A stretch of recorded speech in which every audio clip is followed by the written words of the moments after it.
Hey guys, it's Alvin and Jess, and we are The Most Potato.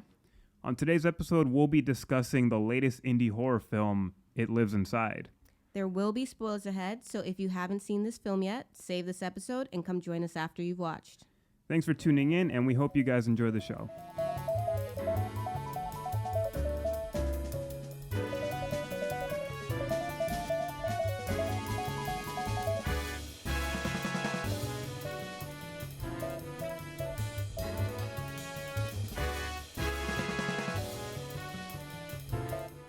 Welcome, everyone, to another installment of the Most Potato podcast.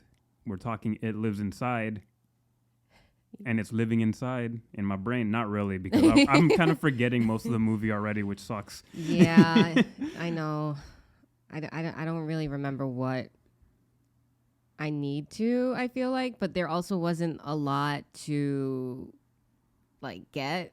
Yeah. Like, the characters weren't really fleshed out or anything like that. The story felt very bare, but we'll get into it. Yeah. So this was a movie that I think I was highly anticipating because I really like the concept that it was selling, which is basically this teenage girl who's Indian American who's rejecting her heritage and her culture in order to get close to like her white friends, which that's like a very relatable sort of feeling and like experience for anyone who's like a child of immigrant parents. So that I like the concept of that mixed in with a monster that's coming after her, and that her only hope is to make amends with her culture and, you know, reconnect with her roots so that she can help defeat this monster and basically save the town, because this thing's going after people. Yeah. I mean, no one that we care about, because we don't care about anybody in the movie, really. I mean, the only reason why I wanted to watch this is because the girl from Never Have I Ever, who's our main character, she's in there. So I was like, ooh, brown girl, and her own brown girl scary movie. So I was like, I have to watch that. And it's not her fault, but I was a little disappointed. So. Well, I mean, it's always good to see a recognizable face from like a favorite show or something. It is. Like trying to branch out and do new things. That's what you want to see, really. So let's just break down like the cast and information real quick. So this movie is by the directorial debut of Bishal Dutta. I actually just saw a random like sponsored spot from AMC on Instagram like last night. I'm surprised at how young he is. He looks like he's our age. How old is he? I haven't looked him up, but when I looked at his face, I'm like, this dude looks like he's in his 20s. Oh, wow. So I don't know if he's that young, but he looks very young. So this is his first time being a director and diving into the horror genre. Stories written by him as well. And we have our small studded cast. We start with Megan Suri as the main character, Sam, or Samida.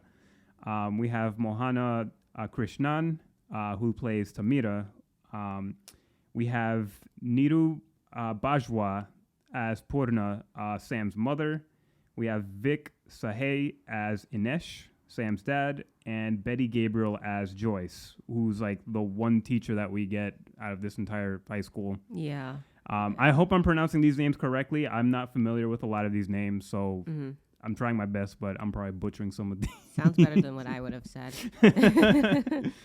So we've got a lot of no names, which I like. I appreciate seeing no names because, I mean, I like my A-list actors, but it gets annoying when they start spamming the same, like seeing Timothée Chalamet every fucking where. You see freaking, I don't know, Leonardo DiCaprio. Margot Robbie. Yeah. I mean, you don't not like them. It's just like, we get it. They're good and they're getting paid big monies. But yeah, I think it's just good to like have different actors from all over the world as well too. Different, actors with different backgrounds. Just creatives who are not white and American. Yeah. This is always refreshing. I know. That was also like the selling point for me with this movie. I was like, ooh, brown people making horror movies. I love this. Let's go. So basically, I'll just break down the premise real quick. So essentially, we follow this main character named Sam, who's an Indian American teenager who lives in an American suburb with her conservative mom and assimilated father. And when she's confronted with her estranged friend Tamira, who clings onto an ominous mason jar Sam's cultural insecurities grow, and in a fit of rage, she smashes Tamira's jar, thus unleashing a demon known as the Pishash, which wreaks havoc on their lives. So now Sam has to reconcile with her Indian community and reconnect with her culture in order to save the day and defeat this demon. And that sounds like a really cool premise. Yeah. I really like that premise that, you know, it touches on a very touchy subject for a lot of young people of color and black people who are immigrants or of children of immigrants. And basically you have to defeat this creature by loving yourself and loving your culture, loving where you come from, and being comfortable with that. Because again, it's such a relatable topic for, you know, a lot of people that go to the movies. That a lot of people that go to the movies, they are people who are different, people of color, people who are immigrants, queer people. Like, it's such a relatable topic. Even just like, you know, like the dominant culture of people can relate to this in some aspects of like wanting to fit in and trying to belong, but something about it is not working, and it's because you're rejecting pieces of yourself. And that's never like a healthy thing. Yeah. So I appreciate this concept, and I wish I could say I love this movie, but I don't. I know. And it's not like it was like so horrible, or it wasn't even horrible. It's not bad. But it's also not good. It's like it had potential to be something that I would say, go watch this. Like, oh, wow, this is really good. I can't wait to see what, you know, this person does next, this director does. I mean, I do hope to see more from them. I do too. But I felt like the story was lacking. The relationships between the characters that we had was lacking. And I just feel like there could have been more the whole time. I wasn't really scared during the movie, and it's supposed to be like, you know, there was some tension, you know, once in a while, but I felt like I had to like tell myself, I had to like psych myself up to like get tense and scared kind of in some moments, but it was also just like, oh, they're gonna do this, or are they gonna do this? And I was too busy questioning like, what are they gonna do, or why did they do something this way, in order to like really like try to let myself be like scared or uncomfortable. But we just end up questioning a lot of things, like, why are you doing this? Why is this happening? Because what the fuck is this? After the drive home, when I was just like, so why didn't they do it like this, or why didn't the creature do that? Like, there were no rules also to the creature, and then I was really disappointed with Samita's relationship with her mother.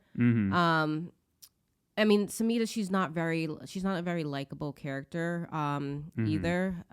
So it's just like I could relate to her, but I felt like there was nothing for me to be like, okay, she redeems herself here. I didn't really feel that throughout the whole movie. And I mean, I didn't like hate her character, but I was just like, I don't care. Yeah. And a lot of the characters, you didn't really care. And you when you go, you have to care about the characters, because that's like the main point of a movie. At least for me personally, if you don't care about the characters, you're not going to care about anything else. Yeah, because I'm just like, okay. Unless you're in for like those fun Fast and Furious movies where you just care about the action and the nonsense, which is totally different from this. But something like that. Yeah, I mean, who goes to watch those movies? I go to watch those movies or whatever because I know they're bad, and I just like, I want to see how ridiculous they're going to be. But that's to be expected. But when you, like you said, you were looking forward to this, it's just like, you hope that's going to be good. But yeah, it feels undercooked is like my general feeling about it. And we can go into specifics about the whole movie soon. I just want to go on this mini little rant about our movie going experience, because we watched this last weekend, and we went to the AMC Braintree Theater, and that's like my least favorite fucking theater ever. It's the trashiest, like most ghetto fucking place. It just looks deserted. It looks like, and I thought downtown was bad, but even downtown's better. At least they have stadium seating. Like, this is still doing the early 2000s, 90s, 80s, where just like all the seats are just leveled at the same level on the ground. So you're seeing chairs and big ass heads in front of you instead of the movie. Not only that, the captions were cut off. That was like one of my main complaints. Why are the projectionists so fucking bad at their job? They just put on the movie and they just go whatever. What? There's a big shit stain on the screen. Oh well. Yeah. I don't think there's anybody actually at the projector the entire time, or even part of the time, because there's captions in this movie because the characters speak Hindi sometimes. and half the words are cut off from the bottom. I thought I was too deep in my seat, and then I was just like trying to sit up. I was like, nope, it's not me. And it's just like I could make out what it was saying, but like I'm thinking about people who maybe have like a hard time seeing or have some sort of disability where they need to see all the words, and it's just like, are you fucking kidding me? Like, am I really gonna have to get up off my seat and go talk to somebody to fix a projector? Yeah. But I didn't even bother with that because I was too busy waging war on these kids that were sitting in front of us, like just a row of like 10 kids who are definitely not fucking 13. This movie's rated PG-13, and none of them looked or sounded 13, and yet somehow they all had tickets. Yeah, and with no chaperone. Talking nonstop, talking, and they were looking at boobs on their phones. Which bright ass screen of just cleavage of random grown women, and I'm just like, yeah, you're like 11. Though I was hoping, two of them were gonna scrap or something like that, because then he got up and he's just like, it's on site when I get back. Yes, and that was so annoying. Just like, I couldn't even laugh at that. And then when he came back, he just walked by, and I was just like, I told Alvin, I was like, I thought it was on site, and then the kid was just like, I thought it was on site. I was just like, oh shit. I was like, is this really fucking happening right now? After I just said earlier, oh, good thing we're not gonna deal with kids in this movie. Yeah, because usually when we go to South Bay, like in Dorchester, all the street youths are out there. And, yeah, no theater safe. Yeah, that's what we learned is no theater safe. Especially because when we walked in, there was like maybe like 8 or 9 other people in the theater. I was like, nobody's watching this movie, but and it was what, Friday night, right? It was like Friday night. Yeah, so I was like, wow. I mean, the theater when we pulled into the lot anyway, it looks pretty deserted, and I'm just like, usually when we pull into the movie theater on a Friday night, like the theater's full, the lot's full. So I was surprised, and so I was like, okay, it'll be a quiet movie. Lo and behold, someone let their kids buy tickets and wreak havoc on our night. Yeah. Because I had to go and get an usher at one point because me shushing them wasn't doing shit. And everybody was shushing them so many times. And then even after the usher talked to them, they still wouldn't stop. Yeah. And then because I thought he was gonna kick them out, but then you said that he said they bought tickets. They bought tickets. So I was like, great. But I never understand that. I'm just like, as a kid, it's just like, why would you spend your money to waste it and waste people's time? Yeah. And your time. And they left like not even halfway through the movie, or it was like at the halfway point or whatever. So they talk, and then next thing you know, single file line, all of them just left. And that was it. And so by then, like the first half of the movie was just a blur. Disrupted. And because I'm forgetting portions of the beginning of the movie because I first had to go up and get out of my seat. Yeah. And then afterwards, I'm too busy like telling them to shut up and getting angry to even focus on the damn movie. So like part of my frustration with this movie is the fact that I got disrupted. Yeah. And it's just like that's why we can't really like we remember stuff and I like trust us when we say that, the movie was okay and it had potential, wasn't great, but it's just like some of the scenes I'm just like, wait, what? I'm like, it's confusing enough as it is because like I said, we had so many questions as to like why they went in this direction with this or why didn't this just happen already? Yeah. And then now it's just like now we got to fill in the blanks and like hope that we don't have too many blanks. But yeah, I don't know, like parents, raise your kids better, please. Yeah, I guess that's what it is. It's just they need places to go. I'm just like, y'all could have just went across the street and got some shitty pizza from the mall or something like that and looked at your titties there. But I never understand people who come to the movies and disrupt it and talk.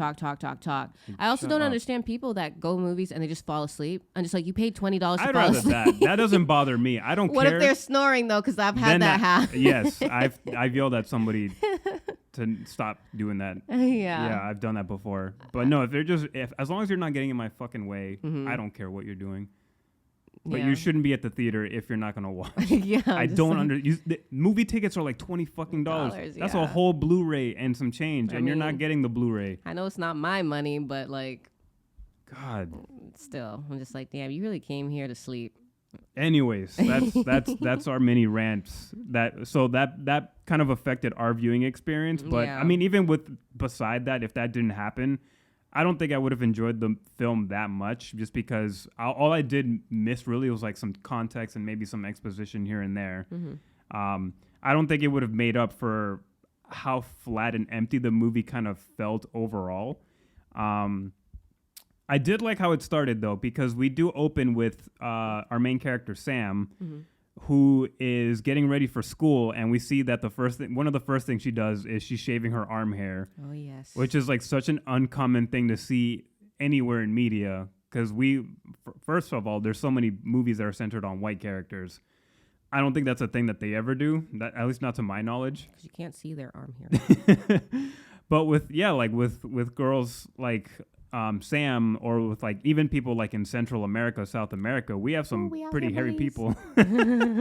Yeah. Yeah, we get people with like a lot of arm hair, like men and women, like all kinds of genders. They can be pretty hairy in the arms and back. I know, yeah. I was watching that scene and I was just like, wow, it's like that's so relatable because I used to do that. Like I think when I was like in elementary or middle school. Must get rid of hair. I was just like braids. Annoyed with it because I was just like, why doesn't anybody else have arm hair? But then I realized it's like they do. You could just barely see it. Yeah. And then that shit just got annoying. And I was just like, okay, I'm not doing this anymore. It didn't really matter. And then a couple of years ago, like, I don't know, like this is like a while ago, I was like at the laundromat and I was just there waiting for my clothes and stuff like one does at a laundromat. And this guy comes up to me and he's like, where are you from? And then I was just like, here, Boston. And then he's like, no, he's like, where are you from? Because I noticed your arm here. And he's just like, I was just like, what? I was just like, he's like, yeah. He's like, are you like from somewhere or like, are you something? I'm from nowhere. Yeah. I just spontaneously came into existence. I was just like, I was like, I'm half Belizean. He's like, oh, Central America. He's like, yeah. He's like, I noticed. And I was like, is this flirting? Like, yes, wherever he's from, that's flirting. Pointing like, out your body hair. And because he wasn't being like rude or anything. He wasn't like being like rude or like just. He was just weird. Yeah, it was just like a weird like flirt thing, and I was just like, damn. And I'm just like, are my arms that hairy? They don't look like that. So I was just like, okay.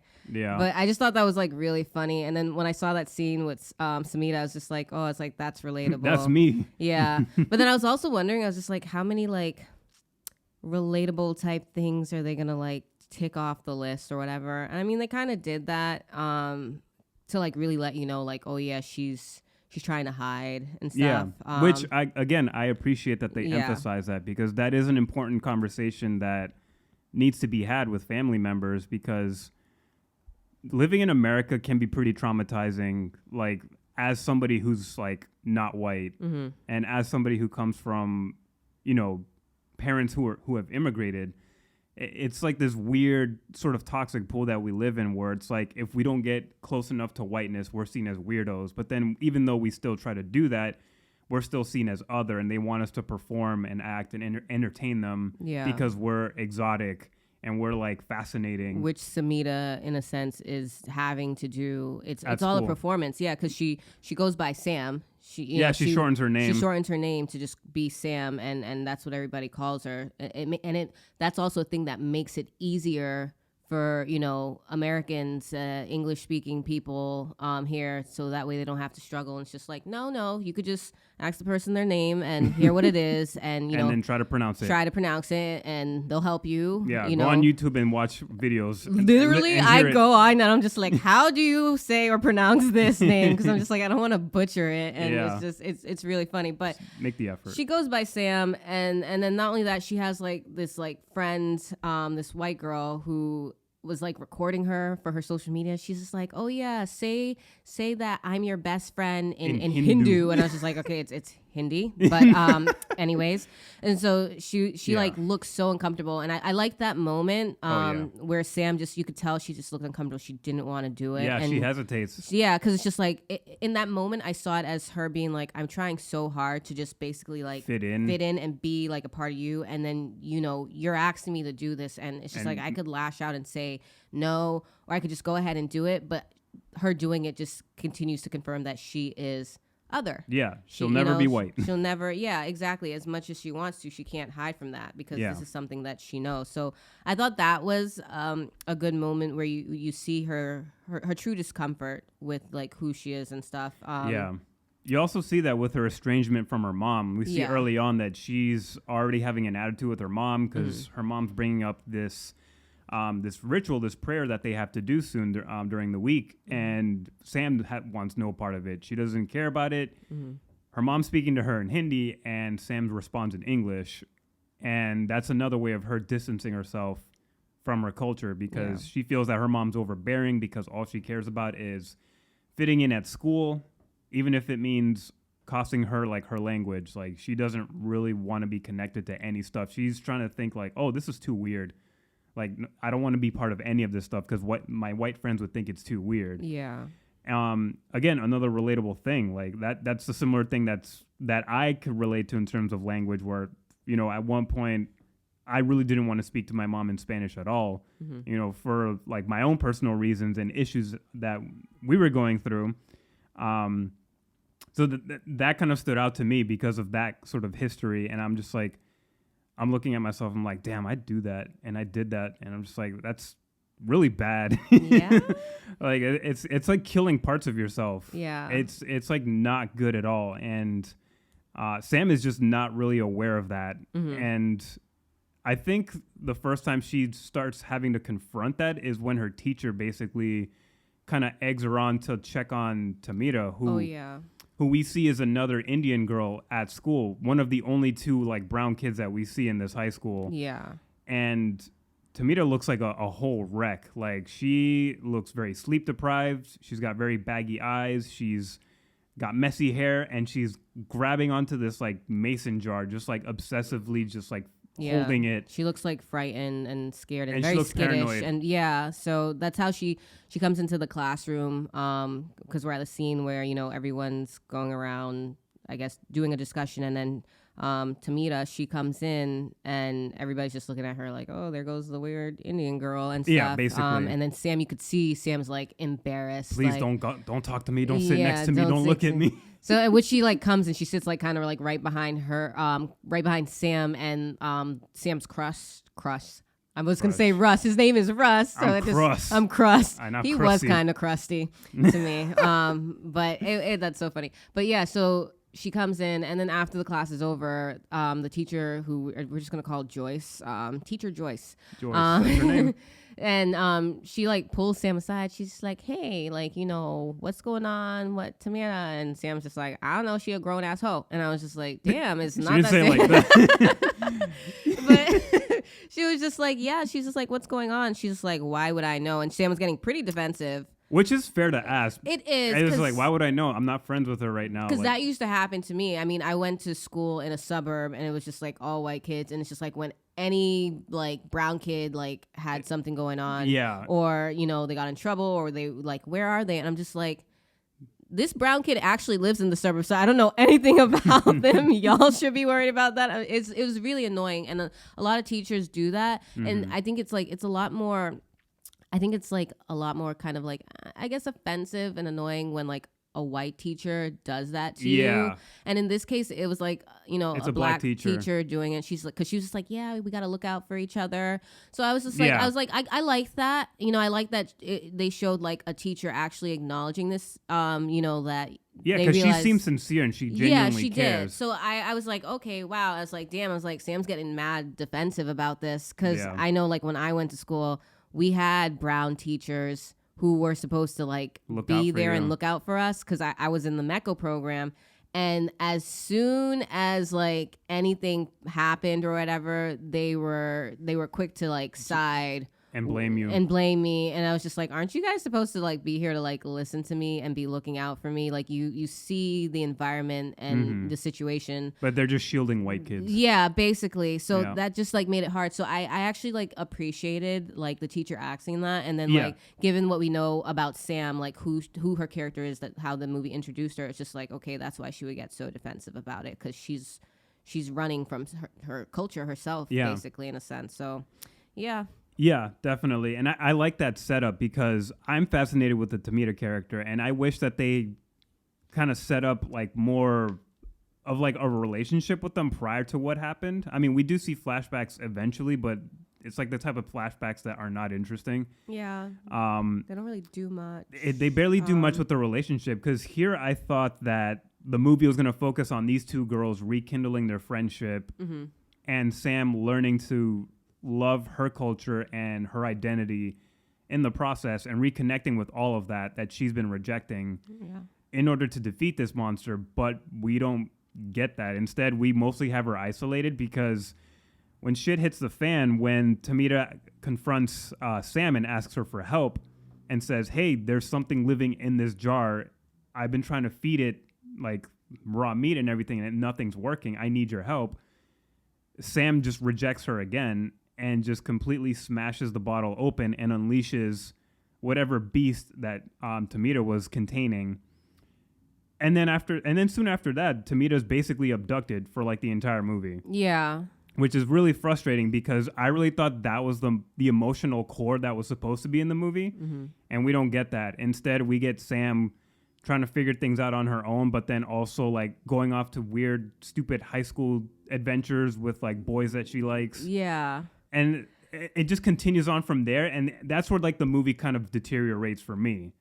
I really think that the focus should have been on these two girls rekindling a friendship, especially since it was Sam's fault for kind of like repelling that because she wanted to be more like with the white kids. Mm-hmm. But we don't get that. So instead, we just end up in this like kind of solo adventure kind of because at some point Joyce also becomes a player in this as well, but not really. Yeah. She just gets, smacked around by the creature, which after, Samita like breaks the mason jar that Tamira was holding, and then you see like the creature, the dust or whatever it was, just scatter everywhere, and that's how the thing gets out. Mm-hmm.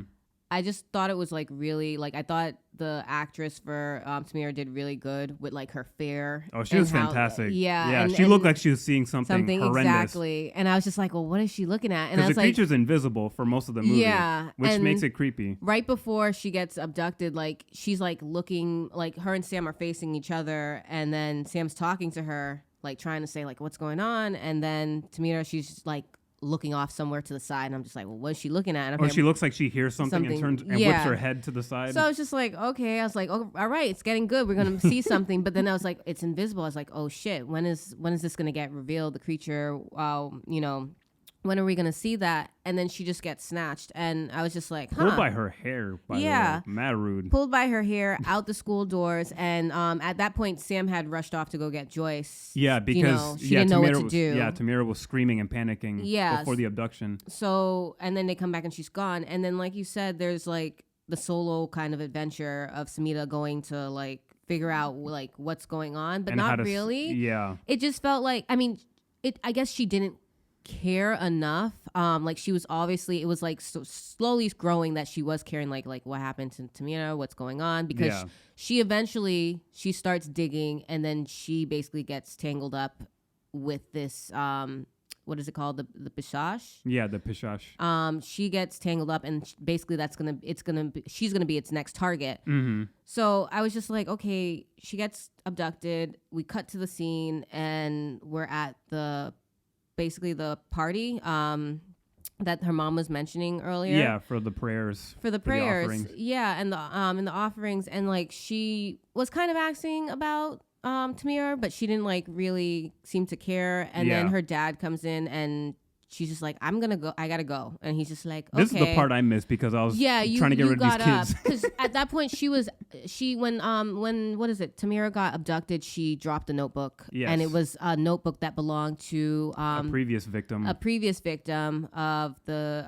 Pishash. And I think he was Indian as well too. I can't remember if they mentioned his name, but in the beginning of the movie, they mentioned how there was this family and they died. It was the son and a mom and a dad, and I think the bodies they mentioned were like burned, but there was no fire in the house, so that was always just weird, and the house is just abandoned and sitting there. And so when Tamira gets abducted, she also drops a book or whatever, and Samita has the book, and she's looking through it, and it doesn't make any sense. There's like drawings of like so many weird notes scribbled on it. Yeah, notes scribbled in English and in Hindi as well too. So she asks her dad about it, and he's just like, oh yeah, he's like, that family seemed like they were running from something, like from India, and that was like kind of it. And then she's like, okay, I gotta go. Cuts to her being at the school, flipping through the notebook, and then that's when we realize she's now technically being haunted by the Pisash. Is this before she goes to that party with that boy out in the woods? Yes, this is before, because she goes to the school, because I was like, all right, we're going to start investigating. We're going to use Google or Bing, whichever the movie can afford. And it's always fucking Bing. Yeah, and I was like, okay. And then she's just like, she gets spooked for a moment because like the Pishash is like watching her or whatever, and basically like setting her up to have like these like crazy like hallucinations and all that stuff. And then she just goes to like this little party to meet Russ, her crush. And I was just like, okay, why are we doing this? Yeah. She ends up asking him about like, what is like, you know, do you remember the kid and his family and stuff? She's like, I have his book. And he's like, well, let's go check it out. And it's just like, I guess, do we have to go with you? First date ideas. Go check out a dead person's house. Yeah. I was just like, okay, whatever. I guess. I was like, maybe he really does like her. But I was like, I didn't need the little high school romance crush thing going on. Yeah, because he's just not a compelling character at all. He's not further the story or do much. I mean, he has a cool death scene, but other than that, I was just like, okay. Yeah, because he's just like not really a genuine or interesting character. Because he also kind of just like fetishizes her. Like he makes this like very like awful comment saying like, yeah, you're nothing like Tamira. Yeah, which I was like, what you mean? But they go to this house, and the house where, you know, the previous victim of the Pistache died and his family died, and they find more drawings. Yeah, on the wall. On the wall, and there's a drawing where it looks like there's a person, and then there's like this swirling beast coming out of their mouth or going in. So like that's a clue that eventually is going to come up in the close to the end of the movie. Yeah. And then eventually they leave. And after they leave, don't ask me what happens, because that's where I blank. So Alvin, you take over. Well, you mentioned that they revisit the house the next day because for some reason Sam drops the book there. She stays dropping this book at random spots, and it never pays off in any way. It's just like a reason to go back to some place. Yeah, just go back. Like, stop so shit. They go back the next day to pick up the book, and then Sam is basically having visions again, and she finds a door where Tamira is most likely stored at. But we don't know that. But we don't know for sure. Yeah. And while that's happening, the Russ kid is getting like mangled and munched up and ripped up by this invisible force at the swing set, which is a really cool, creepy looking scene. Yeah. But I honestly couldn't feel much terror because the whole time I was wishing, man, I want this character gone. Like, I don't need him dead. I just want him just gone. Yeah. He ended up dead, but he's gone. So I was like, okay, I can live with that, because he just wasn't interesting. He wasn't adding anything but runtime. Mm-hmm. That's what it was. Which I hate when that happens. Yeah, he's not a likable character. Not that he's a terrible kid, but it's like there's nothing going for this character. Yeah. There's nothing going for this relationship that they're trying to set up. And then they end up tossing it anyways because he gets killed at the swing set. And then this is the part where like I start getting questions and problems with how the Pistache works, because they never lay out the rules exactly from the beginning. You get the rules piece by piece throughout the movie, and I've never really been a fan of that. I feel there's a way to like write that better, but when you're just doing it piece by piece, it just feels like you're making shit up as the movie goes along just so that you can have things happen just like as an excuse. Because I think they tried to do that at the very beginning, and that was the scene. But they cut it short. Yeah, with the first kid who was a victim of the Pistache. Yeah. And I was just like, okay, I'm not really sure what's going on. I just see people burning, like their flesh. Yeah, is the just visual like storytelling slowing. wasn't clear. And I was just like, okay, so they could have done that at the beginning. Yeah. And they could have honestly, like, I don't know, they could have had like a little paragraph saying the Pistache is blah, da, da, da, da. And I would have been like, okay, I know it's going to happen, kind of, or I have an idea of what's going on. But they didn't give anything, like some sort of like short summary or something like that, a poem, some lyrics. I don't know, because. Or how about just have Sam and her mom talking about it early on in the movie? No, but they want to talk about it at the end of the movie, Alvin. They want to talk about it while we've been confused this whole time. And then we're still going to be slightly confused because we're just like, this still doesn't really work for. I need rules. Like I'm not. They don't need to be like cut rules, but it just like I need to like be like, okay, well, if the character does this, or when she eventually finds out this, then she'll be able to like try to fight it or whatever. Because I don't need the characters to all live at the end of the movie. I don't need them to have a happy ending, or they can, but just let there be rules, and not in a way where I can just know what's going to happen at the end of the movie. No, like, I don't want to be like, okay, just I know to what's going to happen. What are the disadvantages and what are the advantages that the characters have. Because then I want to feel like I'm trying to solve something as well, too. I mean, it could just be a case where it's completely hopeless and it doesn't matter what we do. But then set up the movie to be like that. Yeah. Doesn't matter what you do. If you're caught up in this, you're done. That's it. But they don't really do that. And then that was like kind of frustrating. So... And it's just like too much of a common trope in a lot of American horror cinema, which I never liked. Like, I hate possession movies or ghost movies that just have the ghost fucking with you the whole movie. Like, why are you flicking the lights on and off? And then the next day you whip a chair across the damn room when you could have easily just killed somebody. Yeah. Or like done something that you wanted from the beginning. This whole time the ghosts they're just doing whatever they want because the script said so. Yeah. Just so that they can have a movie that's long enough. I'm like, just set up clear established rules. There can be loopholes to the rules if you want.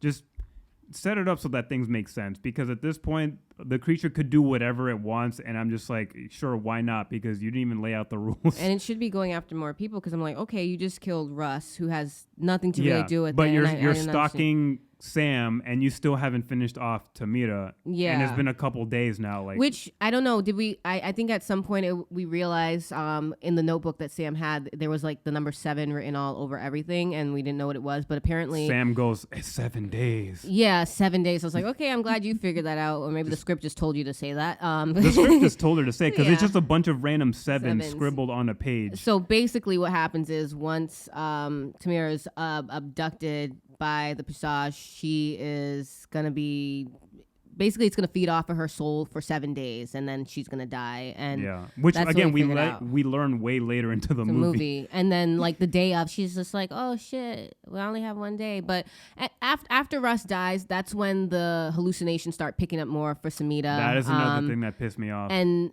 it's like, it's just hallucinations, or it's like these dreams. She wakes up in a cold sweat. She thinks like something's happening. We think that she's about to die, or it's like finally she's interacting. But it was all a dream. And yeah, she's like, more cliches. I'm thinking, okay, we're finally popping off. We're gonna have, her going up against this, creature, and it doesn't happen because it's a dream. Yeah. And she just keeps getting worse, to the point where she ends up looking like Tamira at the end of the movie. How she looked, the messy hair, lack of sleep, skittish, paranoid. And I'm just like, okay, so same thing's happening to her. And then we figure out the 7-day thing. She goes to her teacher, Joyce, about this. And she's like, I need you to believe me. And Joyce is just like, well, we looking out for each other because we brown out here. And I'm just like, okay, great. I was just like, she's a real one. So Joyce, the teacher, has to Google, because apparently Bing. Look up something. She has to look up something because, I don't know, this young ass high schooler who has a phone and should be able to do this stuff all by herself never thought to let me just Google some demon from my own culture. From stories that we used to get told, because Tamira mentioned, she's like, you remember the stories that they used to tell us when we were little kids? Yeah, she literally dropped the hint right there. Yeah, I'm just like, you could have easily looked this up, or you could have asked your mom first thing, like, and you instead of being stubborn and hating your mom. Yeah. Because, she could be a little, like, I don't know, a little overbearing with her religion, but she has done nothing to you in this movie. She hasn't. Like, I had no, like, dislike for the mom, and usually that's how the movies go. It's just like, oh, yeah, the parents are being overbearing. They're not being fair. They're not listening to their children or anything like that. It literally wasn't like that. A couple of healthy parents who just want to protect and take care of their daughter. And, and she's just pushing them away. So I was just like, okay, whatever. So basically, after Sam asks Joyce for help, she goes home, and I guess that puts Joyce in danger. That puts Joyce in danger, because once she goes home, she ends up like breaking down and going to her mom and telling her mom like what's going on, and her mom's just like, oh shit. So she's she's like really calm about it too. Yeah. And I'm just like, she seems to believe, like I assume she definitely believes, because she's so chill about it. And I'm like, this seems like a like the Passage, the way it's described, the way she talks about it, the things that we've seen it do. She doesn't seem like, oh my God, my daughter's gonna die and we're all gonna die. Yeah, she could have been more freaked out about it. Yeah, she wasn't. I mean, especially since they don't got the meat to give offerings. Yeah, she was just like, oh yeah, she's like, we're gonna offer it something, and then she like pulls out all the vegan shit, and I was just like, this thing needs flesh, meat. Like, you just describe what it does. And then she's like, oh yeah, anyone who tries to help you is gonna die. And I'm like, all right, we already got Russ out of the way. But I was like, we can't kill Joyce, the only other brown person in here besides y'all. So I was just like, okay, I guess that's a rule. So it's really not going after anybody. And then I was just like, if it needs to eat off of a soul, I was just like, shouldn't have like eaten Russell. Not Russell, but Russ's soul. Russell. And I was like, shouldn't have eaten his soul as well too. But no, it just kills them. It just kills them. Only and I was feeds just off like, of whoever it's targeting. And so far it's just been Tamira, and then next would be Sam. I don't like that. I'm just like, that just seems like a waste of food. And like waste of food. Like it is, because I'm just like, this kid has a soul. So I was like, unless it's like just straight to the culture, the religion, like it has to be, you know. We can only assume, because they didn't really clarify and specify that. Another thing I have a problem with. Like, I'm just like, I'm not saying like, you know, I'm that dense and I just need you to spell it out for me. But I feel like the movie could be better if it was just like, okay, this is how this goes. And just like build a whole thing around this story of the Pisash and like what it is and what it means to this culture. Like, that would have been good. I wanted to actually know like a little bit more about it. Yeah. You know? Me too, definitely. And yeah, and we see that Joyce is getting attacked by this creature now that she's helping Sam. And again, the creature operates in a way that really frustrates me, which is it'll slash at her, it'll throw her across the room, and then for some reason leave her alone for her to run around for a bit. Yeah. Before teleporting on the other side of the map, just respawning like Call of Duty, and then just terrorizing her from another angle. I'm just like, again, are you like one of those asshole ghosts that are American and just like, I'm just gonna fuck around? Yeah.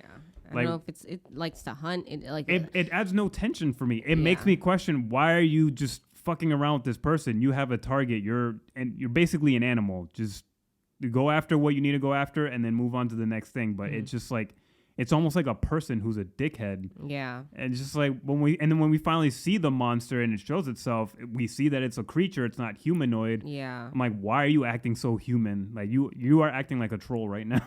So it's so annoying. I don't think the movie or Joyce mentioned like what it was, but I can't remember if she was just like giving us like a little history on it. It was very brief. It was like 3 lines that she mentioned. Okay, it wasn't anything in depth, really. I was just like, maybe that would explain like the human kind of like assholery type. Nope, not really. Behavior of it, but I guess not. That was just projected onto the creature in the writing.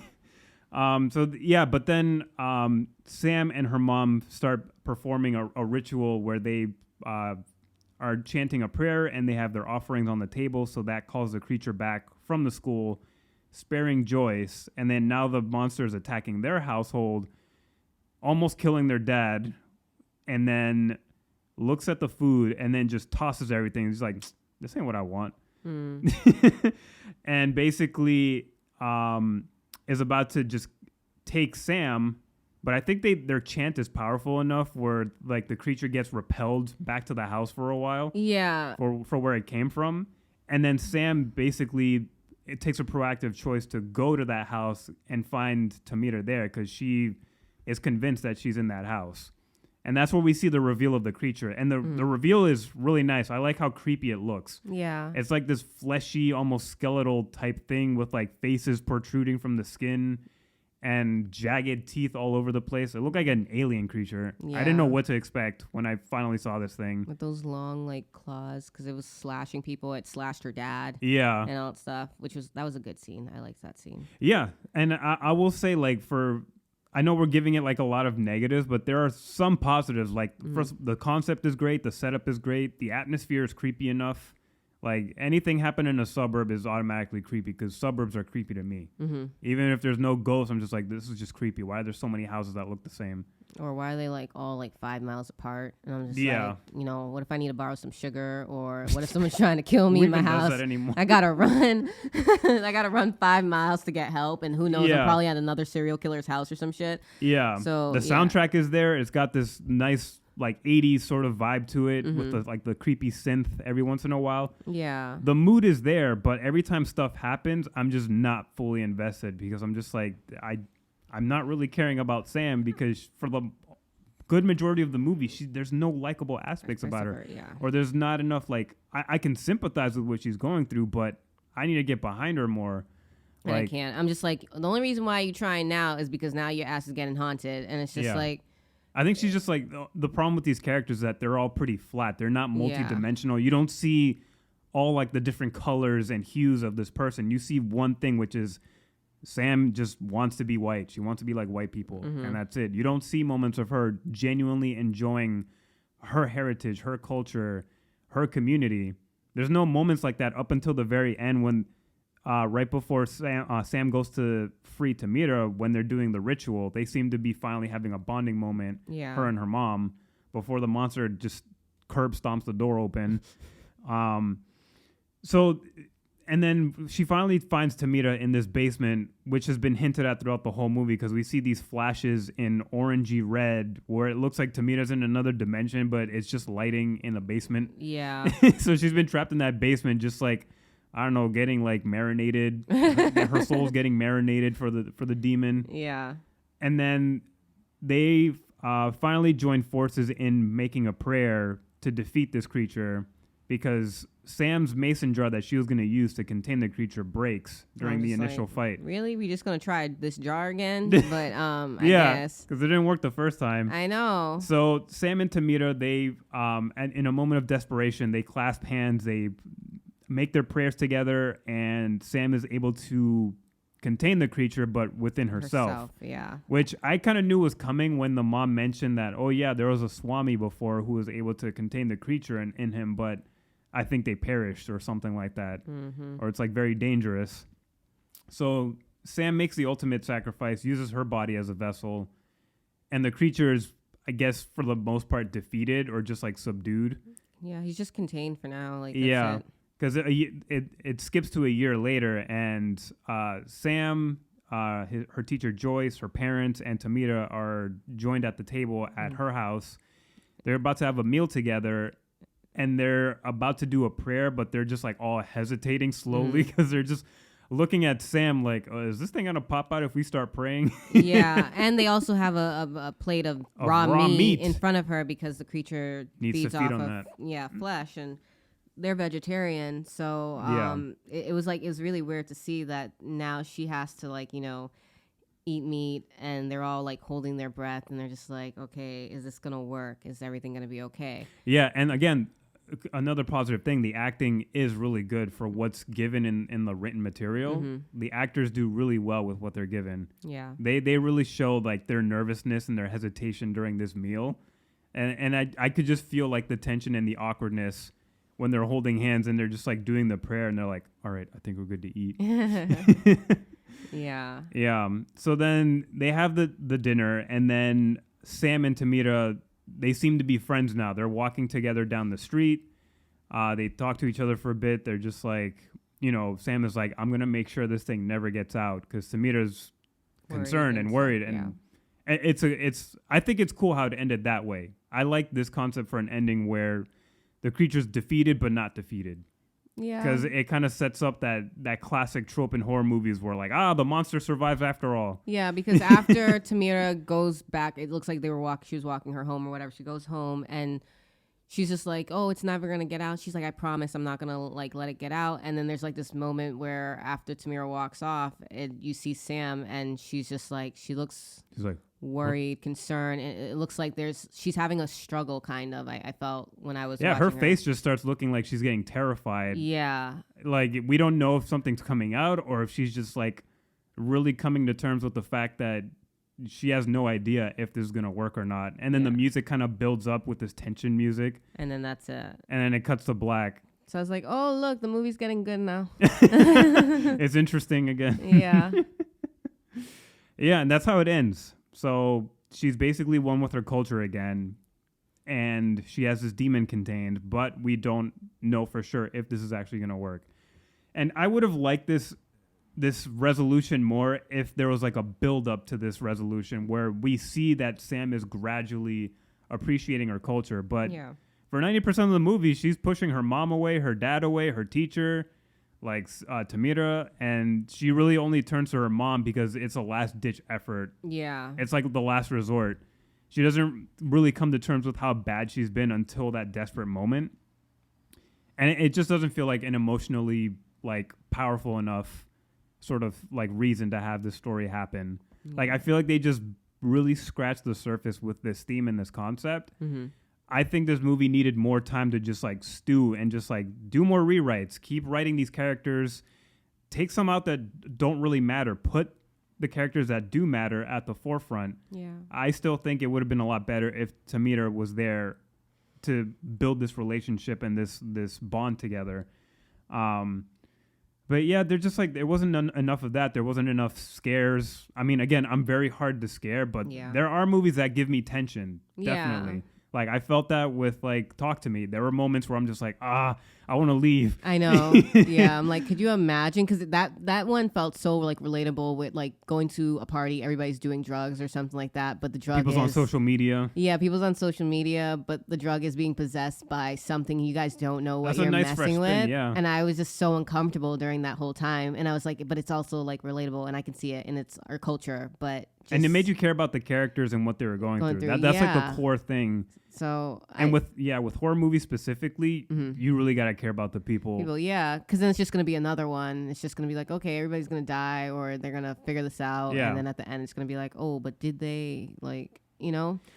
Yeah. So it's I don't know. I guess like it is hard for, like, I guess writers, directors to, like, you know, do something different sometimes, but it is extremely hard to make a movie in general. It sucks when it's just like, oh, the potential. Like, I would have just rather it been complete shit, because I'm just like, oh, yes. you almost there, you almost got it, you know, like, yeah.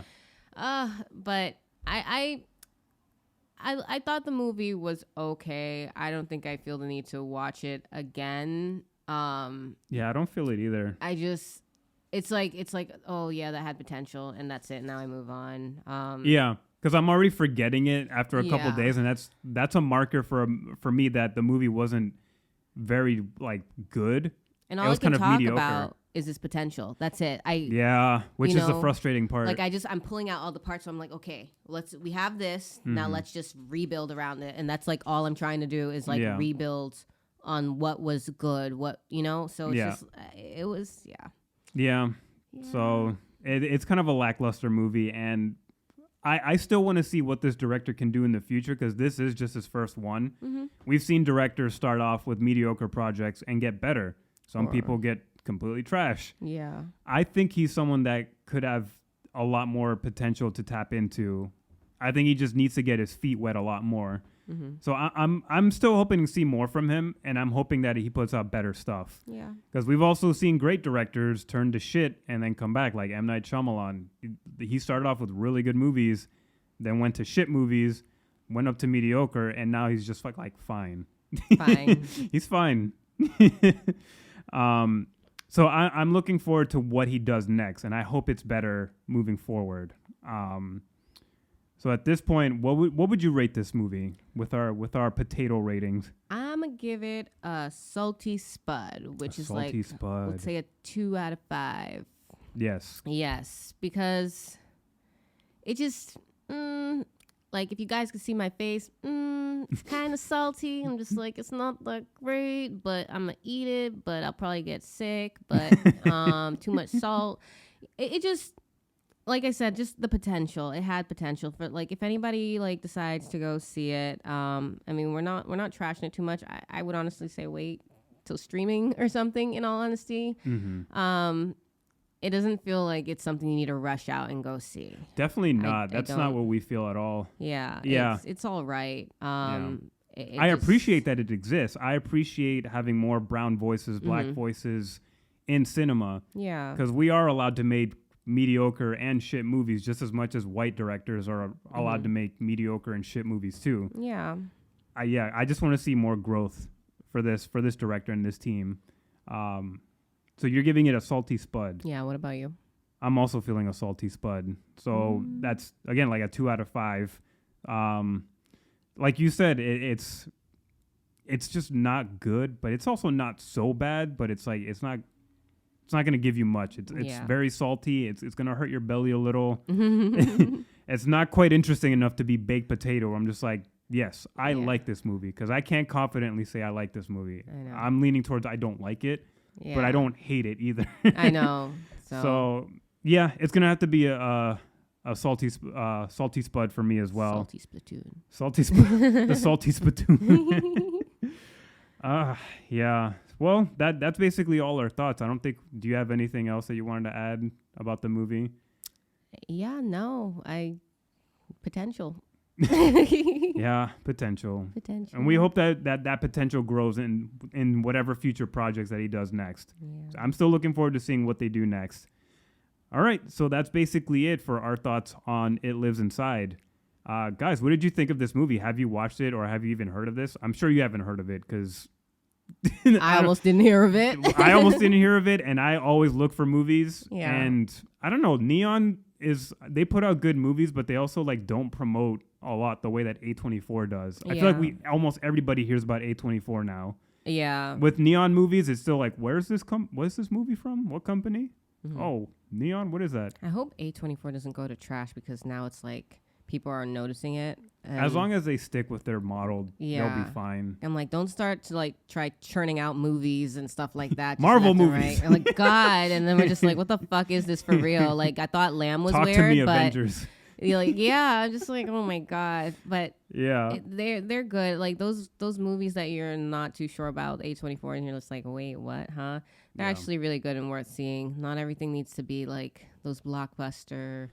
No, and indie movies, man, they're like my salvation right now for a lot of like crazy, like inventive content. Yeah. In terms of storytelling. Because before I got into like movies like that, I started watching like a lot of indie movies, and I was like, I didn't know movies could do this. Right? This is like a regular. They don't have to follow these standard rules. Yeah, like a regular moviegoer, and then like after taking like cinema courses too, and I was just like, yeah, I feel like now I'm looking for something different and appreciating, these other like works, and so there's some good stuff out there. This one wasn't it. Like per se. Yeah. So one of those L's. Yeah. It happens. But I think people should check it out if you're looking for something especially new on streaming. Yeah, especially if you're like from the Indian community. Like I'm really curious to see what our Indian friends say about a movie like this. Like they might pick up on stuff that you and I might have missed or didn't connect with. Mm-hmm. So I'll be curious to hear that. So I'll leave like questions and polls on Spotify to see if anybody has any input in that. Yeah. So make sure to like leave in your thoughts if you're listening to this. Give us a follow, leave a comment. Yes, please. We're awesome and we're cute. so follow us. Follow us on Spotify on all streaming platforms. Mm-hmm. We're on YouTube as well. We don't have video yet, but we're on YouTube. Insta, Twitter, not X. Yes, no Twitex. Twitex. Hit the bell as well so that you don't miss out on any of our episodes. Mm-hmm. Be a crackhead and just be addicted to our content. Yes, because we want to give you more content. Be addicted. Drugs. Yes. Stay out of school. Oh, God. All right, guys. Thank you so much for tuning in to the Most Potato Podcast. We'll see you on the next one. Take care. And pishash. No pishash.